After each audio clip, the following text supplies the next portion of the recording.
Aí já começou um monte de coisa aqui, Fábio. Ok, gente, ok. Já estamos aí. O Fábio já chegou, o Klaus também, né? Obrigado aí às pessoas. Gente, hoje teve muita gente participando do programa aqui. Muito legal. Pela minha abertura do programa, pelo que eu falei no início do programa, né? Da importância do voto e também explicando às pessoas, porque votar em branco, se anular o voto, vai para quem está em primeiro, cai para quem está em primeiro. O cara que estiver na frente, o voto anulado vai para ele. Se tiver 50% mais um dos eleitores, a eleição é cancelada. Olha quanta coisa que você olha nas redes sociais, né? Se tiver muita gente que não for votar, então não vamos votar, eu não quero votar. Enfim, é uma porção de dúvidas. Facilmente, eu botei na hora aqui, o Gilberto, facilmente a gente falou sobre isso. Não tem essa de 50% mais um. Quantos eleitores tiverem, a eleição é válida. O voto em branco é em branco, não vai para ninguém. O voto anulado não vai para ninguém. E isso são números. Aliás, o que eu vou até discutir agora com o Klaus, a gente vai debater isso com o Klaus e com o Fábio. E Gilberto, prepara aí, me dá os números da última eleição para ver a gravidade do que a gente está falando, do que eu estava falando. E eu comparei tudo isso, né, com os governos ruins que a gente tem no Brasil inteiro, não é só Teresópolis. E eu falei isso na época, né, no 7 de setembro, por exemplo. Quanto é que custou a viagem da primeira-dama no dia 7 de setembro? R$280 mil. Então, tudo isso faz parte de você votar ou não. Você tem que dar o seu voto. É importante você estar lá. E o nosso papo, lógico, é Teresópolis. A gente precisa de tanta coisa aqui em Teresópolis, aqui na nossa cidade. Microfones ligados, Klaus e Fábio. Bom dia, Klaus. Tudo bem, Hélio? Tudo bem, teresopolitanos? Mais uma vez, uma alegria imensa estar aqui com vocês. E prestes a nossa... Na verdade, Hélio, isso é correto, é a festa da democracia. É muito importante que a gente prestigie, que a gente tenha atenção, porque a eleição, a possibilidade de votar no seu representante é algo que é intrínseco à democracia, é muito importante, né? E nessa época só se fala nisso, é aquele clima, né, de realmente nós escolhermos nossos representantes de uma forma correta, que vai impactar nossa vida durante 4 anos, pelo menos, né, a nível municipal, com a eleição para prefeito e vereadores. Nós estamos aqui para falar disso. Mas hoje vamos pegar um pouco pesado, hein, Hélio? Nós temos que puxar esse povo para a sua conscientização de como esse momento é importante, né? Porque tem muita gente que não está muito ligando para isso, não quer saber de política. É o que a gente sempre diz: se você não governa, você é governado. Se você não gosta de política, você vai ser governado por alguém que gosta de política, que vai impactar a sua vida. Então, isso é muito importante, não é isso, Fábio? É isso aí. Bom dia, Hélio. Bom dia, teresopolitanos, Klaus. Realmente, acho que não há tema mais importante a ser debatido do que esse. Realmente é complicado entender a mentalidade do povo brasileiro, que muitas vezes deixa de exercer o seu direito, né? O povo briga com tantos direitos, né? Mas na hora de exercer o direito mais básico, ele dá para trás. E, como é próprio, né, do nosso povo, reclamar tem sido uma prática constante. Reclama-se muito, mas na hora de fazer o mínimo, a gente não vê essa mesma disposição, essa mesma vontade, né? A gente costuma falar muito, tem os brabos de teclado, né? As pessoas que ficam reclamando pelas redes sociais. Rede social é importante para se manifestar? Sim, mas a presença do eleitor cobrando dos políticos é mais importante ainda. Eu vou mostrar uns números para vocês da última eleição. Isso assusta, isso preocupa. Nós chegamos a discutir isso num outro programa, está lembrado? Isso preocupa. Gilberto, aqueles números que você me deu hoje cedo, da última eleição, dos votos perdidos em Teresópolis, os números assustam, tá? Ok. Então tá aqui, ó. Gilberto, essa foi na última eleição, né? Tá. Hoje nós temos eleitores aptos para votar em Teresópolis. 132.969 eleitores aptos. 132.969 eleitores podem votar hoje em Teresópolis. A gente imagina, de acordo com a última eleição, 40% dessas pessoas não vão aparecer, Fábio. Isso é... Ou vão votar branco ou nulo. Isso é extremamente preocupante, né? E assim, vamos sair do municipal, né? Para não cometer crime eleitoral. Vamos falar do federal, para ter uma proporção, ter uma ideia exata do que isso significa. Você falou 40%, 30% não. Em média. Em média. Que tem dado nas últimas eleições. Pois é, nas eleições presidenciais de 2022, 31 milhões de pessoas não compareceram às urnas para votar. O índice de abstenção foi de 20%. 31 milhões é mais da metade do que fizeram o primeiro e segundo colocado da presidência da República. Então esse povo não saiu de casa, não foi votar, ok? E agora reclama do governo federal pelas loucuras que estão fazendo, pela gastança que estão fazendo. Então assim, ou você se manifesta na hora exata e a urna é o momento, ou depois você não tem do que reclamar. Você merece o governo que você tem. Agora, engraçado, eu posso até meter um outro comentário nisso aqui. O IBGE, a gente calculava 200 mil habitantes, nós baixamos de 185 mil para 160 e poucos mil. Ou seja, isso nos últimos 10 anos. Não nasceu ninguém, só morreu em Teresópolis. Agora, veja bem, hoje nós temos 133 mil eleitores de uma população de 165 mil. Não dá para calcular isso. Não dá, esse número não bate. 165 mil eleitores, 165 mil habitantes, 133 mil eleitores, essa conta não bate. Hélio, agora uma coisa só para questionar o eleitor também, você que está em casa, vamos tirar a abstenção, mas vamos falar sobre votos brancos e nulos aqui. Eu tenho aqui da última eleição. Tem aí, não tem? Como é que está esse número aí, Na Hélio? última eleição, nós tínhamos 92.122 eleitores. Aptos. Votos válidos, 80.977. Nós tivemos 3.666 votos brancos, 7.479 nulos, 33.203 abstenções. Isso dá quanto? Tem um percentual ali do lado? Tem. Você tem um percentual de 26%, 27%. Isso é um absurdo. É absurdo. Agora, só queria voltar nesse ponto. O branco e o nulo, a abstenção nem se fale, porque é realmente deixar de exercer o seu direito e depois querer cobrar. Isso é absolutamente... desculpa o termo, mas é ridículo em termos de lógica, né? Agora, sobre essa questão branco e nulo, eu gostaria de deixar... Pior ainda. É pior ainda. O cara foi até lá. Ele foi até lá, Hélio. Ele teve o trabalho, né? Ele teve o tempo para pensar, ele foi até lá. E aí ele chega lá e diz o seguinte, olha, nós temos até que respeitar um pouco, mas veja bem, será que não tem ninguém entre aqueles candidatos ou entre a corrente ideológica dele, os pensamentos políticos dele que possam representar? Por que efetivamente ele vai botar branco ou nulo? Entendeu? Talvez como um protesto, entre aspas, que não adianta nada, dizendo, não, já que eu sou obrigado a votar e eu não concordo com nada da política, não gosto dos políticos, não quero saber disso, eu só estou vindo aqui para não ficar irregular com a justiça eleitoral, então eu vou votar branco e nulo. Só que isso não faz nenhum sentido. Tá? Porque isso vai impactar de uma forma negativa. Por exemplo, você colocou ali 12 mil votos, então, que foram aqueles brancos e nulos, decidiriam a eleição para um lado ou para o outro. Sim, decidiriam. Né? Então, mudaria o resultado. Então, me faz pensar o que leva uma pessoa a sair de casa, ter o trabalho, para lá votar branco e nulo.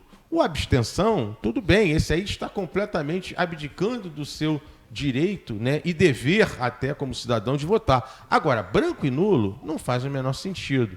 Então a gente pede que as pessoas tenham consciência política, né, exerçam o seu direito e também o seu dever como cidadãos, né, de eleger os seus representantes para depois ter uma boa gestão, uma boa gerência da sua vida no que tange a parte pública, né? Não fiquem apenas dependentes do Estado, obviamente, a nossa posição ideológica, mas que possamos cobrar daqueles que vão ser eleitos, né, para que façam melhor. Porque senão também você não tem compromisso com aquilo, você não pode cobrar, o político também não lhe deve nada, porque você nem votou. Né? Então, se você nem votou, qual é entre aspas, como se diz, a moral que existe na sua fala de cobrança? Zero. E tem uma outra coisa, né, que eu já escutei de algumas pessoas, mas que é que um voto, qual a diferença que um voto vai fazer? Aqui em Né? Teresópolis faz. Como é que, mas Nós olha temos só, dois exemplos aqui. nós temos o prefeito que foi eleito com 22 votos Tá, de mas diferença. Luiz Ribeiro foi Sim. eleito deputado federal, não sei se vocês sabem em Teresópolis nessa época, não. por um voto. Um voto. Olha, O a importância do voto individual. Foi o Álvaro Vale. Álvaro né? Vale. Álvaro Vale. O Álvaro Vale perdeu a eleição para Luiz Ribeiro e Álvaro Vale, um deputado antigo, E né? conhecido. Uma visão. De vários mandatos. Sim. Álvaro Vale perdeu a eleição para Luiz Ribeiro aqui de Teresópolis por um voto. Pois é. Pior do que a outra que o prefeito ganhou por 22. Né? Aí depois aconteceu 22. Uma rua disse. Foi uma rua. É. Uma rua. Eu conversei com alguns correligionários, pessoal que estava trabalhando na campanha do Luiz Ribeiro, né? Luiz Ribeiro. À época, e ele até comentou, não, nós estávamos numa rua, só que já estava no final do dia cansado, aí tinha que fazer a rua de cima, né? Aí ele falou, não, vamos embora. De repente, essa rua de cima votaria nele e ele estaria eleito. Uma coisa louca isso. Então é importante, né? Um voto faz diferença. Um homem, um voto. Você tem que botar isso na sua cabeça. O seu voto é muito importante, é o seu direito. Não abra mão do seu direito, por favor. E quando a gente fala em conservadorismo, que é o tema que a gente sempre tem aqui, faz parte do conservadorismo você exercer A sua cidadania. a sua cidadania. Perfeito. E você exerce a sua cidadania votando. Sim, Não é perfeito. isso? Isso aí. E o conservador, Hélio, a gente tem que deixar isso bem claro. Aliás, pela trilionésima vez que a gente fala isso aqui, né, Fábio? Efetivamente, em quem que vocês vão votar, quem que vocês estão apoiando, né, para determinado cargo eletivo, cargo público. E a gente diz, olha, em todos, repetindo pela trilionésima vez, em todos que sejam efetivamente conservadores, com aquele compromisso de Deus, pátria, família, proteção da vida desde a concepção e liberdade. Então, esses candidatos que defendem essas pautas, tá? Eles são, obviamente, candidatos apoiados pelos conservadores. É lógico que existem candidatos conservadores em todos os partidos, né? Por isso que tanto aqui Todos, o foro... mais ou menos. Não, né? todos partidos do espectro conservador. conservador. Obviamente, a gente não tem, infelizmente, a esquerda defendendo muito desses pilares que a gente colocou aqui agora, né? E o Fábio vai falar sobre isso, porque ele sobre o Instituto Conservador de Teresópolis e eu como Foro do Brasil Teresópolis, nós vamos repetir isso muitas vezes e até tem pessoas que não entendem, Hélio. Nós apoiamos todos que tenham esses princípios, né? Então, esse é um ponto. Tá? Nós sabemos que aqui em Teresópolis existe uma predominância conservadora, tá? Então, nós estamos apoiando muitos candidatos que têm compromisso conosco. Obviamente, nós não vamos denominá-los todos aqui agora, nem podemos fazê-los, né? Mas pedimos que vocês analisem, né? Quem são os candidatos apoiados pelos conservadores e os princípios que eles defendem. Não é isso, Fábio? Perfeito. O voto é um momento muito especial. Eu acho que, para muitas coisas na nossa vida, Hélio, nós tomamos decisões ponderadas, né? Quando você vai escolher uma carreira, você pensa a respeito dessa decisão que você vai tomar. Quando você vai escolher, por exemplo, uma pessoa para viver com você, né? A mulher com que você vai casar, ou o homem com que você vai casar, você para, pensa, você examina, você considera, né? Vê a personalidade daquela pessoa. Imagina você casar com uma pessoa de personalidade totalmente diversa da sua. Cara, somos diferentes, somos individuais, mas eu estou trazendo para essa visão do casamento, né? Do namoro, do noivado, porque é o nosso relacionamento mais básico. Sim. Aquilo que a gente, né, primeiro vai para constituir a nossa família, nós temos que decidir. Então você faz aquela análise. Você não passou uma pessoa na rua, né, Eri, vamos ali, vamos casar? Não. Então como é que você vai escolher uma pessoa para te representar, para cuidar da tua vida, para cuidar da vida do teu filho, para cuidar das questões mais importantes, que são as questões da nossa cidade, da nossa aldeia, do nosso município, de forma leviana. Pesa os teus valores, pensa naquilo que é importante para você, né? A defesa da sua família, a defesa da vida, a segurança, a saúde, a educação, os princípios básicos, o que é o mínimo necessário. Nós entendemos que o Estado, né, ele tem uma função. Nós não acreditamos no Estado gigante, que esse Estado que está aí entrando em tudo, taxando tudo, botando a mão em tudo. Mas nós acreditamos que o Estado tem uma função básica, o que ficou muito provado durante a pandemia, né? As pessoas estavam impedidas de trabalhar, mas a saúde, a saúde e a segurança, pelo menos, a educação tinham que funcionar, né, tinham que funcionar. É isso aí. Porque sem saúde, sem segurança, é o caos. Então você viu que esse estado mínimo, pelo menos, tem que existir. Então, por que você, que tem critério para escolher a sua companheira, o seu marido, sua noiva, seu namorado, não tem esse mesmo critério para escolher uma pessoa que vai decidir a sua vida infeliz? Pensa nisso. Isso aí. Pensa nisso. Né? Levanta, é um dia, levanta, sai cedo. Ah, não quer passar o dia lá na fila? Levanta, vai cedo, vota, porque depois você não vai reclamar. E aí, o que eu não consigo entender das pessoas, ô Klaus, é que aqui em Teresópolis nós temos, eu não sei o número exato, mas está entre 350 e 370 candidatos a vereador. Entre 350 e 370. As pessoas falam assim, não tem ninguém que preste. Meu Deus, entre 370 Então, não tem ninguém que cara, preste. 370 demais, candidatos, né? é todo mundo bandido? É todo mundo bandido, é todo mundo ruim. Então, Claro não que tem não. por que pensar nisso. Não tem. E eu queria também deixar, Hélio, o seguinte, nós estamos prestes a uma data importantíssima, que é a eleição. Né? Nós vamos ter representantes eleitos a partir de aí, já na semana que vem. Né? Então, o último programa que a gente fala sobre isso. Só que eu queria ir um pouco além, Hélio. A consciência política que nós falamos, que eu e o Fábio sempre defendemos, as nossas instituições defendem, ela vai muito além de uma eleição. Perfeito. Que acontece de 2 em 2 anos, né? Para determinados Federal, cargos em 2 anos, federal, municipal, senador, presidente, deputado estadual, em 2 anos, federal. e aí 2 anos depois a parte municipal, de vereadores e prefeitos. Mas o que a gente quer dizer é o seguinte, sempre existem eleições e sempre existe a renovação dos cargos, né, eleitos. Ocorre o seguinte, você continua vivendo e necessitando da atuação política e devendo atuar politicamente, inclusive fora do período de eleições. Sabe por quê? Eu vou dar um exemplo para vocês. Muitos vereadores, por exemplo, vão ser eleitos. Vai ter vereador que vai ser eleito, por exemplo, com 1.000 votos. Outro vai ser eleito com 1.200. Mas vai ter vereador não eleito, Hélio, por causa da particularidade da legislação eleitoral, com 1.500. Teve muita gente que teve mais de 1.000 votos e, por determinada situação eleitoral, não foi eleito do coeficiente eleitoral. Ora, será que uma pessoa que recebeu mais de 1.000 votos não é um líder político apenas porque não conseguiu um cargo eletivo? Isso é falso. Ele é um líder político. Sim. Só que o cidadão acostuma o seguinte, não, eu vou lá, voto, elegeu o meu, eu nem vou cobrar dele, muitas vezes esqueço em que votei, mas ele é o meu representante. O que votou no que perdeu, esquece. Ah, o meu candidato perdeu. Ele esquece da força do voto dele até para o que perdeu. Porque se aquele líder político e ele, consciente da força do voto dele, forem cobrado que foi eleito, a atuação política, a ação política é muito, muito, muito mais forte do que só você focar naqueles que foram eleitos. Não sei se eu me fiz entender. A força eleitoral da mobilização política ela tem que ser exercida pós-eleição também. Né? Aqueles são os eleitos, mesmo que você não tenha votado nele. Mas peraí, e se o seu candidato teve uma votação, é um líder político, ele vai ficar parado 4 anos, esperando a próxima eleição? Eu queria ampliar o seu conceito. Se você me entenderam? Aí, amplia aí, eu Fábio, quero isso é importante. ampliar esse conceito que o Klaus colocou agora pelo seguinte, a eleição é essa disputa, né? Esse certame, esse pleito eleitoral que acontece. E São você 373 candidatos. 373 Gente pra candidatos. caramba. Perfeito, perfeito. Independente de quem você escolha, né? É óbvio que em 21 vagas, né, a grande maioria vai ficar fora, não vai ser eleito, não vai estar na Câmara.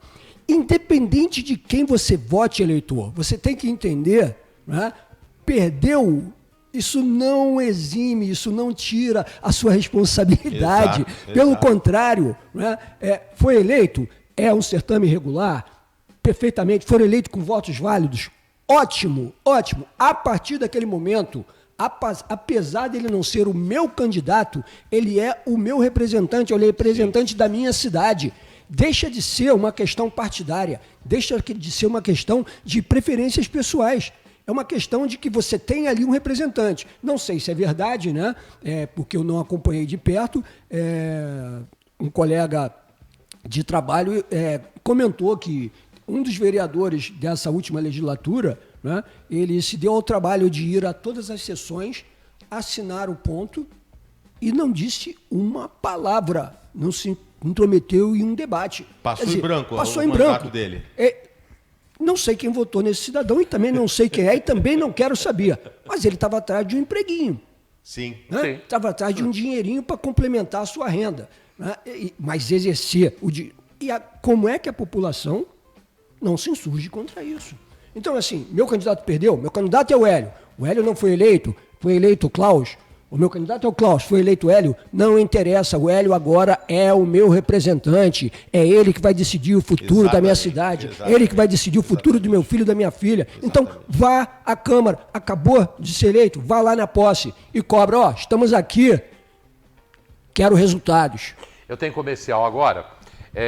Eu vou deixar aqui uma pergunta para vocês. E o Klaus, inclusive, tem um conhecimento bom disso aí, que é a Associação de Moradores. Sim. Aqui em Teresópolis nós já tivemos associação quase que na cidade inteira, no município inteiro. Perfeito. E alguns prefeitos fizeram questão de até acabar com isso, ou não incentivaram. Isso foi acabando. Sim. A Federação da Associação de Moradores, que existia em Teresópolis, é uma coisa que está na mão de um cara há muitos anos, do mesmo, nem sei se existe mais. Então, a importância de uma associação de moradores na eleição municipal. Essa é a nossa função. Mais além, hein, Hélio? Organizar. Da sociedade civil organizada de diversas formas. Inclusive, Foro do Brasil Teresópolis, ICT, Associação de Moradores, órgãos de classe, tem muita coisa pra gente falar. Joga a responsabilidade para cima de vocês. Sim. Vamos lá. Vamos comercial, a gente volta já.